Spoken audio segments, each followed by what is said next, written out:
In places where wilderness borders human life, normal routines can shatter without warning. A quiet night at a police station, a family camping trip, or even a motorcycle ride through the forest may turn into chaos in seconds. From a midnight rampage inside a Montana precinct to a desperate roadside struggle in India, these stories stretch across frozen Arctic coasts, fog-bound beaches, and rugged mountain trails. In this video, we'll uncover 6 chilling encounters that reveal how quickly safety can vanish. On September 4, 2025, the small town of Whitefish, Montana, nestled in the shadow of a nearby park, prided itself on being a quiet community, where the most exciting police calls usually involved teenagers knocking over mailboxes or tourists parking in the wrong spots. The police station, a modest brick building constructed in 1987, stood on Pine Street, just 3 blocks from the main tourist strip. Wildlife occasionally made its way into residential areas, with black bears known to wander through neighborhoods during berry season. But nothing had prepared the night shift officers for what would unfold during the early hours of that September morning. Officer Mark Sullivan, a 39-year-old veteran of the graveyard shift, had nearly 15 years of experience and believed he had seen all the challenges that small-town law enforcement could present. The station contained evidence lockers in its basement, including a large freezer installed 2 years earlier to hold confiscated game meat from poaching cases. What the department had not fully considered was how the industrial ventilation system carried the strong scent of stored meat directly through the building's exhaust vents and out into the surrounding forest. Trouble began around 2:45 a.m. when Sullivan heard what he assumed was raccoons rummaging in the dumpster behind the building. He was finishing paperwork from a routine traffic stop when a loud crash echoed from the rear entrance. This reinforced door led to the evidence storage area. Grabbing his flashlight and radio, Sullivan reported that he was investigating what might be a break-in. Unbeknownst to him, a 600-pound grizzly bear had been circling the station for nearly 20 minutes. Driven not by malice but by hunger, the bear had followed the scent carried on the wind. The dry summer had thinned the natural food supply, and the smell of meat drew the predator from nearly 2 miles away. When Sullivan entered the rear hallway, the beam of his flashlight reflected off a pair of amber eyes peering through the wreckage of a steel door. The bear had used its strength to rip through the lower panel of the door, forcing an opening large enough to squeeze inside. Sullivan's instinct was to reach for the lever of the interior security gate, meant to separate the evidence room from the rest of the building. But before he could act, the grizzly burst through with shocking speed. The impact threw Sullivan across the linoleum floor. A massive paw raked across his shoulder and arm, the claws slicing through fabric and into flesh.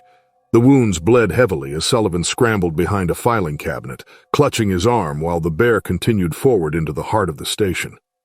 In the front office, Officer Jennifer Kowalski and Sergeant Robert Hendricks heard the shouts and the unmistakable destruction coming from the rear. They understood instantly that their small-town equipment was woefully inadequate for a predator of this size. Kowalski grabbed the station's industrial pepper spray, and Hendricks drew his service weapon. The bear advanced, driven by the scent of meat. It smashed desks aside, scattered papers like confetti, and carved long grooves in the drywall with its claws. Each step made the floorboards creak under its massive weight, and the windows rattled in their frames. When it rounded the corner into the main office, Kowalski released the pepper spray. For a moment, the bear recoiled, but the building's ventilation quickly dispersed the irritant, providing only temporary relief. Hendricks fired 2 rounds into the ceiling. The sharp reports echoed through the cramped building, but rather than deterring the predator, the noise only agitated it further. For nearly 10 minutes, the 3 officers fought desperately to contain the situation. They hurled chairs, flung office supplies, and shouted as they tried to push the animal back. Hendricks emptied his pistol into walls and ceilings, hoping the constant blasts would drive it away. Kowalski triggered the sirens and alarms, filling the building with deafening sound. The station became a chaos of noise, flashing lights and flying debris. The Grizzly, once focused and purposeful, now showed signs of agitation and confusion. It tipped the last standing desk in the office, sending a computer crashing in a burst of sparks and fragments. Despite his wounds, Sullivan dragged himself toward the electrical panel. Using his uninjured arm, he flicked the exterior floodlights on and off in rapid sequence, adding disorienting flashes to the cacophony. Hendricks and Kowalski kept their distance, continuing to shout and throw objects, sustaining the overwhelming environment. The combination of blaring sirens, flashing lights, and human resistance finally shifted the bear's instincts. The station no longer seemed like an easy prize, but a place of danger. The massive animal backed away, retreating through the same ruined doorway it had entered. Within moments, it vanished into the pre-dawn forest, leaving silence behind in the wreckage. The ordeal had lasted just under 10 minutes, though for the officers, it had felt like hours. Sullivan's injuries required urgent care. He was transported to a regional medical center where surgeons worked for 3 hours to repair the damage to his shoulder and arm. 47 stitches and months of therapy followed, but he ultimately made a full recovery. The police station itself sustained more than $30,000 in damage. The interior required complete renovation. An investigation later revealed that the freezer ventilation system had been installed improperly, channeling powerful scents straight into the forest. As a result, the department immediately moved all organic evidence to a secure site 15 miles away and reinforced the station's perimeter with bear-resistant barriers. Wildlife officials later confirmed that the bear responsible was relocated to a remote park, far from human settlements.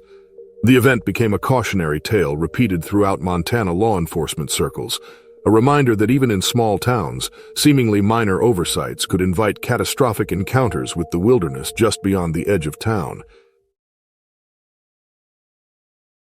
The industrial outpost near Norilsk, Siberia, represented one of humanity's most remote footholds in the Arctic wilderness. Situated roughly 40 kilometers from the mining city itself, the fuel depot served as a vital supply point for the nickel extraction operations that had transformed this desolate expanse into one of Russia's most important industrial centers.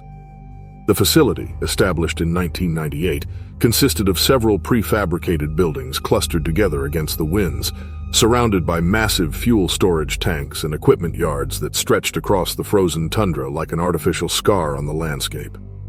January 2024 had proven particularly brutal, even by Siberian standards. Temperatures dropped to minus 47 degrees Celsius, and wind gusts reached nearly 70 kilometers per hour. Supply convoys faced repeated delays, forcing the depot crew to work extended shifts simply to keep the operation functional. Frostbite was a constant concern, and even simple tasks carried the risk of fatal consequences in such a remote and unforgiving environment. Pavel Ivanov, a 42-year-old mechanical engineer from the northern city of Murmansk, had been stationed at the outpost for 6 weeks as part of a routine maintenance rotation. His days had blurred into a pattern of harsh labor, frigid air, and the monotonous grind of survival. The morning of January 9th began as countless others had, with the crew preparing to unload fuel drums from a convoy that had managed to reach them during the night. Ivanov and his colleagues followed a carefully structured procedure to handle the dangerous work. Heated shelters allowed equipment to function, and the men rotated responsibilities frequently to reduce exposure time. The rhythm was methodical yet exhausting, demanding constant concentration to avoid accidents that could prove deadly in isolation. Every movement carried weight, every choice held consequence, and each worker knew how thin the margin for error truly was. None of the men realized that a massive polar bear, weighing nearly 700 pounds, had been shadowing their activity for 3 days. The predator had strayed inland from the Arctic Ocean, driven by shifting ice conditions that disrupted traditional hunting grounds. Biologists would later confirm that unusual sea ice patterns had redirected its movements, a stark sign of how climate change was reshaping the natural order. Hungry and increasingly desperate, the bear followed the faint traces of fuel, food, and human presence across the barren tundra until it found the outpost. Using the cover of early morning darkness and the relentless howl of wind to conceal its approach, the animal crept close. Its powerful sense of smell had detected human activity from over a kilometer away, and though the industrial environment was foreign, the prospect of sustenance outweighed hesitation. It moved with quiet precision, navigating around storage tanks and machinery with surprising stealth for its size. To the workers, focused on their routines, the predator remained invisible until it was too late. Ivanov was operating near the main unloading zone, adjusting fuel drums with a hydraulic lift while colleagues managed equipment nearby. Without warning, the bear emerged from behind a storage shed, crossing the final distance in seconds. Its pale coat blended almost seamlessly with the snowy backdrop, rendering the charge nearly invisible until impact. Ivanov was struck violently, knocked onto the ice and dragged across the ground with stunning force. The bear's first bite crushed ribs as if they were nothing more than twigs. Its claws tore through the protective layers of his winter clothing, which provided little defense against such power. The attack stunned the crew. Foreman Viktor Petrov and equipment operator Dmitry Volkov, stationed roughly 20 meters away, froze in disbelief. Polar bears were rarely, if ever, seen this far inland, and the idea of one appearing in the middle of a fortified industrial facility seemed unreal.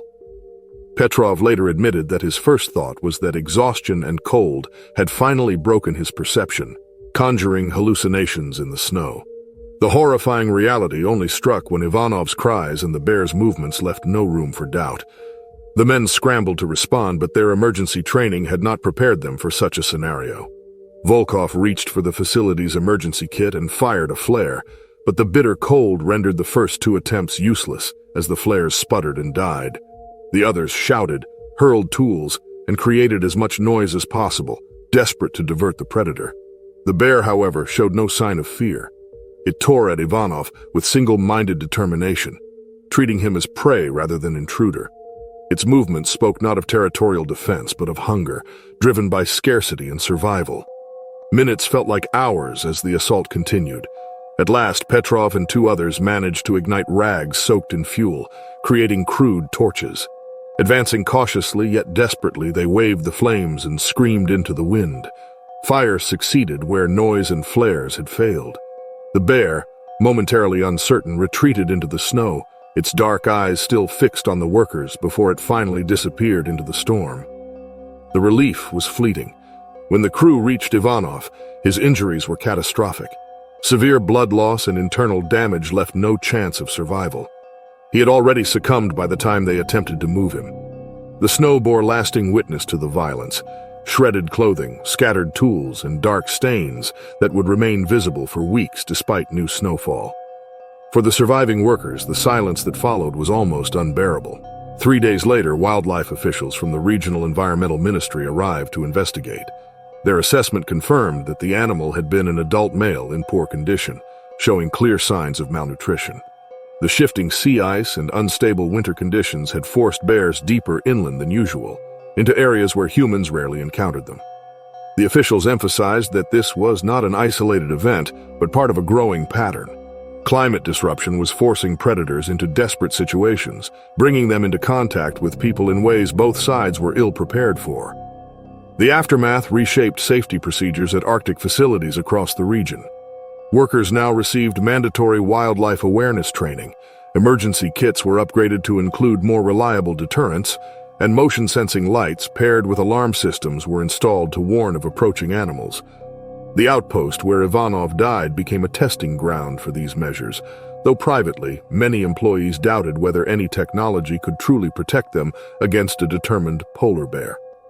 Whispers circulated about Ivanov's fate, serving as both warning and reminder of the fragile line separating industrial progress from the raw forces of the Arctic. For the men who had witnessed the attack, memory lingered longer than protocol. They carried with them the image of the storm, the sudden emergence of white fur against white snow, and the knowledge that in the end, their colleague had been claimed not by machinery failure or exposure, but by a predator displaced by forces larger than any of them. In the silence of the tundra, the story of that day became part of the larger truth of survival, in a world where human industry and natural desperation increasingly collided. May 27, 2025. The Appalachian wilderness of western North Carolina had long drawn outdoor enthusiasts, with its dense hardwood forests and clear mountain streams, forming the perfect backdrop for family camping adventures. The valley where Ryan Mitchell chose to set up his family's Memorial Day weekend campsite lay nearly 8 miles from the nearest maintained trail, reachable only by a narrow dirt road requiring 4-wheel drive. Remote and quiet, the location promised privacy and natural beauty, but also left them far from assistance should danger arise. Mitchell, a 38-year-old insurance adjuster from Charlotte, had planned this particular trip for months. Accompanied by his wife Sarah and their 12-year-old daughter Emma, he hoped to share with them the remote stretches of mountain wilderness he had explored years earlier. The campsite offered sweeping views and solitude, but it also came with inherent risks that Ryan may have underestimated. The forest surrounding their camp carried an ecological history dating back to the heavy logging operations of the 1920s. Though decades of recovery had allowed a dense canopy of oak, hickory, and maple to return, the regrowth created an ideal habitat for black bears. Wildlife officials estimated that roughly 200 bears lived within 15 miles of their chosen valley. Encounters with humans were still rare in such an isolated area, but the potential always lingered. Mitchell had researched safety procedures and purchased equipment marketed as bear-resistant, including a heavy-duty cooler and rope for hanging food supplies. Yet his execution of precautions proved flawed. On the evening of May 27th, after finishing their meal, several items were left unsecured. A partially opened bag of trail mix remained in the vehicle, and unwashed cooking utensils sat near the fire ring, carrying the scent of food. These oversights, minor as they seemed, would later be identified as critical mistakes. Shortly after midnight, an adult female black bear weighing around 300 pounds approached the camp. For several days she had foraged nearby, following seasonal food patterns that brought her increasingly close to human activity. With two cubs trailing behind and her protective instincts heightened, she became more sensitive than usual to perceived threats. The mixture of unsecured food odors and the presence of her young set the stage for confrontation. Her first exploration was cautious. For nearly 20 minutes, the bear circled the campsite, investigating the vehicle and surrounding area before moving toward the cooler Ryan had assumed was secure. The noise of her efforts awoke the family around 12:30 a.m. Initially, they dismissed the disturbance as raccoons, but the sounds grew louder and more deliberate. Ryan stepped out with a flashlight, discovering the bear less than 10 feet from their tent. Instinct told him to retreat, yet with the animal so close to his family's shelter, he felt compelled to intervene. Raising his arms, he tried to make himself appear larger while backing away, a response recommended in safety guides. Unfortunately, in the presence of her cubs, the bear read his actions not as defensive, but as threatening. The charge came with startling speed. She struck Ryan with enough force to knock him backward over the camp chairs. Her claws ripped through his jacket and into his chest and shoulders, leaving deep wounds. The violence unfolded only a few feet from the tent, where Sarah and Emma remained trapped. They could hear the struggle outside, but found themselves without cell service to summon help. Sarah searched frantically inside the tent for anything usable as a weapon, but they were isolated and powerless. Two other families were camping in the valley that weekend, though their tents were nearly 200 meters away through thick woods. The sounds of the attack carried clearly through the still night air, startling both groups awake. Recognizing the danger, they gathered what they could, pots, pans, and portable air horns, and set out together toward the commotion. Their approach was deliberate but noisy, a strategy intended to frighten the bear without provoking it further. Clanging metal and blasts of sound echoed across the clearing. Overwhelmed by the sudden arrival of multiple humans, the bear broke off her attack and retreated into the forest with her cubs. Relief swept the scene, though the damage had already been done. Ryan lay near the scattered remains of their camp equipment, bleeding heavily from claw and bite wounds to his chest, neck, and arms. His jacket had been shredded to ribbons, and immediate pressure was needed to slow the bleeding. The other campers worked together to stabilize him with makeshift bandages while planning the evacuation. The nearest hospital lay more than 60 miles away along rugged mountain roads. The group decided that waiting until daylight was too risky. Using the strongest available vehicle, they secured Ryan inside while applying constant pressure to his wounds during the 2-hour drive. He drifted in and out of consciousness as the narrow, twisting road carried them slowly toward help. At the regional medical center, doctors worked through the night to repair the extensive damage. More than 200 stitches were required, along with surgical repair of muscle tissue and aggressive antibiotic treatment to ward off infection. Though the ordeal left him weakened, Ryan survived. He remained hospitalized for 9 days before being discharged to continue recovery at home, carrying lasting scars both physical and psychological. The North Carolina Wildlife Resources Commission conducted a full investigation. Their findings concluded that improper food storage had directly attracted the bear. While black bear attacks on humans are statistically rare, the case highlighted how negligence, even small oversights, can greatly increase risks in bear country. The bear and her cubs were never relocated or tracked further, likely resuming normal foraging once the incident passed. The story became a cautionary tale among campers across the region. For those who knew the Mitchell family, the attack underscored how easily wilderness adventure can tip into a survival crisis when precautions are overlooked.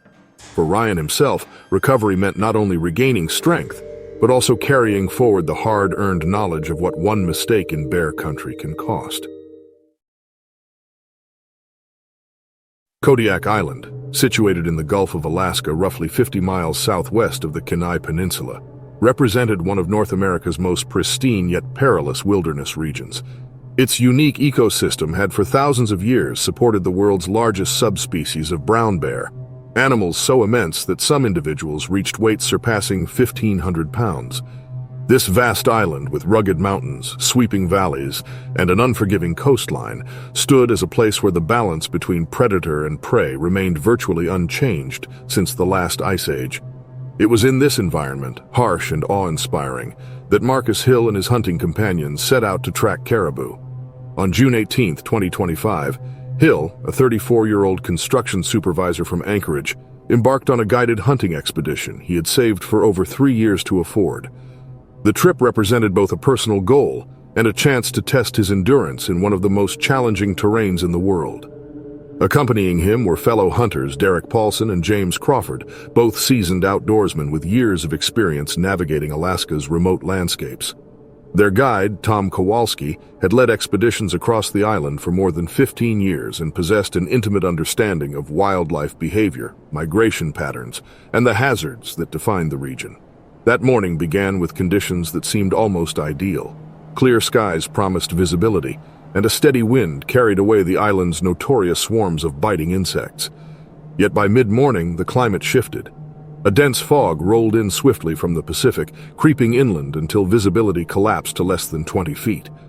Kowalski urged patience and recommended that they postpone their hunt until conditions improved, emphasizing the risks of pressing forward. But confidence, perhaps overconfidence, prevailed among the group. They decided to continue tracking the caribou herd they had identified the previous day.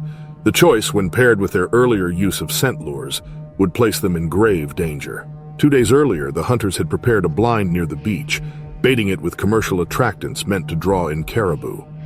These artificial scents worked as intended on their quarry, but carried an unintended consequence. A massive Kodiak bear, foraging along the coastal margin, had detected the unusual smells and begun following them. For over 24 hours, the predator trailed the scent, moving with methodical precision along the shoreline. Its instincts, honed over millennia, directed it unerringly toward the hunter's position. The group advanced in single file along the fog-bound beach, Kowalski leading with Hill close behind. The fog transformed the environment into a hushed, distorted realm where sound lost direction and every movement seemed ambiguous. Driftwood lay scattered across the sand in irregular piles, creating obstacles that forced them to weave and climb as they pressed forward. Meanwhile, the bear advanced without a sound. Its paws, enormous yet padded, left faint impressions in the damp sand but made no audible noise. The fog offered concealment, and the debris-strewn shoreline provided cover. For nearly 10 minutes, the bear shadowed their movement, waiting for opportunity. It was not simply curious. It was following a compelling trail of scent combined with the predictable pace of its targets. The attack erupted suddenly.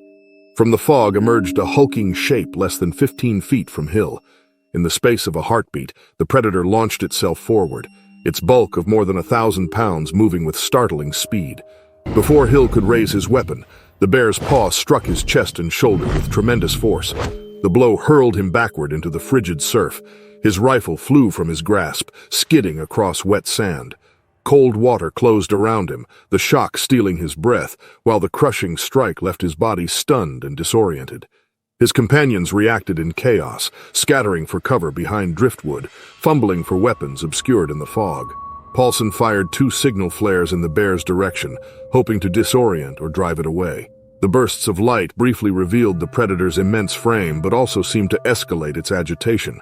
Crawford added to the confusion by shouting loudly, his voice echoing against the fog while he scrambled for a stronger defensive position. Trapped between advancing predator and icy surf, Hill rolled beneath a massive driftwood log, pressing his soaked body against the cold sand. Above him, the bear investigated abandoned packs and rifles. Its nose quickly led it to Hill's backpack, stuffed with food supplies and remnants of the very scent lures that had first attracted it. With frightening strength, the animal tore into the equipment, scattering belongings across the beach in its determined search. Hill lay motionless beneath his fragile shelter, fighting against both fear and the creeping numbness of hypothermia.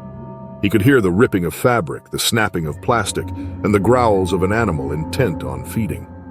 His companions, desperate but unwilling to risk direct confrontation, kept shouting and clattering driftwood to divert its attention. Kowalski, drawing on years of survival experience, recognized that only a slow and methodical distraction might work. He retreated along the beach in measured steps, launching additional flares at intervals. By spreading human activity across a broader area, he created the illusion of multiple threats. It was a strategy of patience and nerve, requiring nearly 20 minutes while Hill endured freezing exposure beneath the log. At last, the bear turned away, fading into the fog with the same silence that had marked its arrival. For agonizing minutes afterward, the hunters remained frozen in place, unsure whether the danger had truly passed. Only when calm returned did Hill crawl out from hiding, his body marked with deep bruises, scrapes from the rocky shore, and symptoms of severe cold exposure. The hunters abandoned their original objective without hesitation. The focus became Hill's survival. Kowalski activated his satellite communication device and requested emergency evacuation. Yet the same fog that had cloaked the attack now prevented helicopter access for more than 6 hours. During that time, the group sheltered Hill as best they could, wrapping him in spare clothing and rationing what little dry gear remained. Eventually, conditions cleared enough for his transport to a medical facility on the island, where he was treated for hypothermia, bruising, and lacerations. The encounter became a sobering reminder of the hazards that accompany hunting in Alaska's most formidable wilderness. Wildlife officials later confirmed that the bear's behavior was consistent with natural instincts. It had investigated a powerful scent trail in search of food. The hunters' decision to continue despite severe fog, combined with their earlier use of attractants, had created an environment where conflict was nearly unavoidable. The lesson underscored the importance of patience, preparation, and respect for an environment where human presence remains secondary to the dominance of nature. On March 11, 2023, the Carpathian Mountains stretched in shadow as autumn descended. Among their valleys lay scattered villages of wooden homes, each clinging to the forest edge. The wilderness pressed close, a constant reminder of how thin the line was between human settlement and untamed nature. For centuries, the mountains had been home to both people and wildlife, including the brown bear, respected, feared, and at times disastrously close. On the outskirts of one such village stood a remote hut. Built decades earlier as a refuge for shepherds, it had aged into weathered planks and sagging beams. Time and weather had stripped away its strength, yet it remained, a silent outpost at the forest's edge. Though its days of sheltering travelers were over, its position near well-used trails made it a familiar landmark to hikers and locals alike.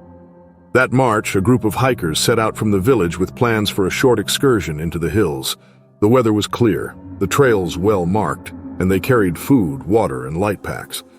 Their guide, a 31-year-old Jacob Harris, was seasoned and calm, familiar with the terrain and the rhythms of the wilderness. Nothing in the early part of the journey suggested danger. Unseen to them, a brown bear had also moved into the area. Reports later described how the animal, driven by dwindling food sources and emboldened by prior encounters with human settlements, had begun roaming closer to villages. Once cautious, it now associated human scents with food. Its weight and strength made it an apex presence, capable of overpowering anything in its path. The hikers reached the hut by late afternoon. Its leaning frame offered no comfort, but its clearing provided a place to rest. They laid out food and spoke quietly, the calm of the forest enveloping them. It was then that the bear appeared. It emerged from the tree line, massive shoulders rolling with each step. Its fur caught the last light, and its dark eyes fixed on the group with unnerving intensity. For a heartbeat, silence held, the kind of silence that comes before calamity. The bear moved quickly, closing the distance with startling speed. Harris shouted, urging the group toward the hut, but the bear's momentum was unstoppable. One swipe of its paw struck him hard, sending him sprawling. Blood marked his side, the force of the blow staggering. Panic scattered the hikers. Some bolted into the trees, others scrambled toward the hut. The bear pressed forward, drawn by the food and the sudden chaos. Inside the hut, those who made it slammed the door shut, its wood trembling against the weight outside. The animal clawed and shoved, each impact shaking the fragile structure. Harris, wounded, crawled toward the hut. A hiker dashed out in a desperate attempt to drag him inside, narrowly avoiding the bear's reach. They pulled him through just as the door was forced again, the old hinges shrieking. For hours the group endured. The bear circled, growling and battering the walls. Every sound, the crack of claws, the thud of its body, reverberated through the frail planks. Inside, fear was suffocating. They tended to Harris's injuries with what little they had, his breathing shallow but steady. Darkness fell, and the night grew long. At dawn, the bear was still there, lingering in the clearing as though waiting. The hikers knew they could not remain. Food was gone, and Harris needed urgent care. When the bear wandered briefly into the trees, they seized the chance. Supporting Harris, they left the hut and moved quickly along the trail. Every snapping branch behind them set nerves alight, but they pressed on. Hours later, exhausted, they reached the village. Locals rushed to help, sending word to authorities. Rangers and wildlife officers responded swiftly. Their arrival brought both relief and dread. For though the hikers were safe, the bear's aggression meant more danger could follow. Rangers tracked the animal, confirming it had lost much of its natural fear of people. Such boldness, once rare, was becoming more common across the mountains as human presence spread deeper into traditional bear territory. The officers noted how the hut, long abandoned and decaying, had become a flashpoint, its clearing a meeting ground of human and animal paths. In the village, Harris received care. His wounds were serious but not fatal. The hikers, shaken but alive, recounted every moment to officials. Their story joined a growing archive of human-wildlife encounters that blurred the boundary between survival and tragedy. The incident stirred long discussions in the community. Some called for stronger measures to keep bears away from villages, while others argued for preserving their habitat deeper in the mountains. The balance was fragile, and the mountains gave no easy answers. As autumn deepened, the hut stood silent once more, its broken frame bearing the scars of that night. To some, it became a cautionary symbol of how quickly calm could collapse into terror. To others, it was a reminder that the mountains were never truly tamed, no matter how familiar their trails. The Carpathians endured, vast and untamed. Within them, the rhythms of nature continued, rivers cutting valleys, winds shaping ridges, and bears moving with instinct as old as the forest itself. For those who lived in the villages and for those who wandered the trails, the lesson was clear. The mountains did not yield. They demanded respect, and sometimes they demanded fear. May 14, 2024. The forested regions of Madhya Pradesh in central India faced severe ecological disruption that spring, as drought forced wildlife to expand their traditional foraging areas in search of water and food. The state road connecting the villages of Bamni and Seoni wound through dense deciduous forest, home to numerous species, including a substantial population of sloth bears that usually avoided humans. Managed by forestry authorities since the 1950s, these 15,000 hectares of mixed woodland had long seen rare, but sometimes deadly encounters between people and wildlife. Ravi Sharma, a 27-year-old electronics technician from Nagpur, had traveled the road regularly for 2 years while maintaining communication towers in rural areas. His friend Suresh Patel, a government clerk, often joined him to visit family in the villages. Both men considered the route familiar and safe, having completed dozens of similar journeys without trouble.